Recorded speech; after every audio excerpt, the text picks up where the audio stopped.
ఈ video skip చేయకండి. గుంటూరు సభల్లో నా అనుభవాలు పార్ట్ 2. ఈ వీడియోలో చాలా మంచి మంచి విషయాలు ఉన్నాయి. వీడియో చివరి వరకు చూడండి. చేతులు కాలిన తర్వాత ఆకులు పట్టుకోవడం కంటే ముందుగానే జాగ్రత్త పడడం మంచిది కదా.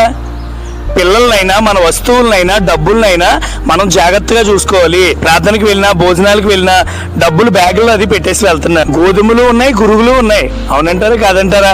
మంచి వాళ్ళు ఉన్నారు, చెడ్డ వాళ్ళు ఉన్నారు. పాపం ఒకళ్ళది 5,000 పోయింది, ఒకళ్ళది 3,000 పోయింది.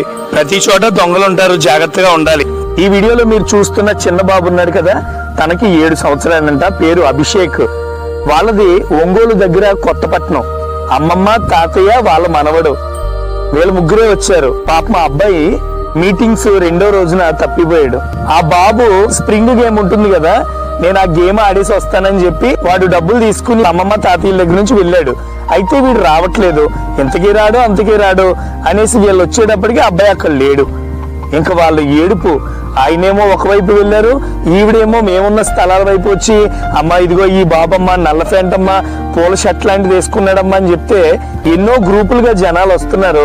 వచ్చి సలహాలు చెప్పి వెళ్ళిపోతున్నారు. కానీ అక్కడికి వచ్చిన వాళ్ళల్లా అమ్మ నేను వెతుకుతానమ్మా మీరు ఏడవకండి అమ్మా అని చెప్పిన వాళ్ళు ఎవరూ లేరు. అమ్మమ్మ తాతయ్యలు కదా, నేను చిన్నప్పుడు మా అమ్మమ్మ తాతయ్యలతో గడిపిన అనుభవాలు వాళ్ళని చూసి మా అమ్మమ్మ తాతయ్య నాకు గుర్తొచ్చేశారు. తర్వాత బాబు కదండి, పిల్లలతో ఉన్నవాడిని, నా పిల్లలు కూడా గుర్తొచ్చారు. దేవుడు వాక్య రూపంలో నన్ను గద్దించారు. నిన్ను వల్లే నీ పొరుగు వారిని ప్రేమించు. అదే ప్లేస్ లో నీ బిడ్డ ఉంటే, లేకపోతే నీతో వచ్చిన వాళ్ళలో ఎవరైనా ఆ బిడ్డ ఉంటే నువ్వు వెతకకుండా ఇలాగే సలహాలు చెప్తావా అని దేవుని మాటను బట్టి నాకు సలహాలు చెప్పలేదు. నా సామర్థ్యం కొద్దీ ఇక్కడెక్కడికి వెళ్ళగలను ప్రతి చోట్లో వెతికానండి. నాకు గుర్తొచ్చిన ఇంకొక వాక్యం ఏంటంటే, పిలవబడిన వారు అనేకులు, ఏర్పరచుకున్న వారు కొందరే.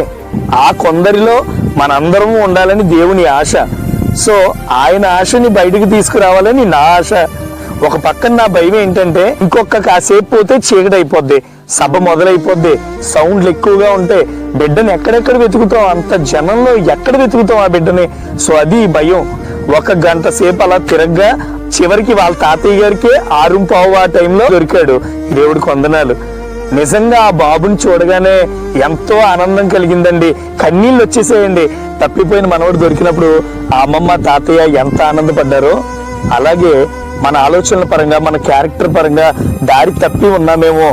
సో మనం మళ్ళీ దారిలోకి వస్తే, దేవుని మాటలకు మనం విధేయత చూపిస్తే దేవుడు కూడా అంతే ఆనందపడతారు. దేవునికి దగ్గరగా ఉండాలి. ఆయనకి వేరే మనం ఫలించలేం. మంచి క్యారెక్టర్ తో మనం ఉండాలన్న దేవుని ఆశ నెరవేరును గాక. ఆమేన్. తర్వాత చేసే వీడియోలు కూడా చాలా బాగుంటాయి. ఏ ఒక్క వీడియో కూడా మిస్ అవ్వకండి.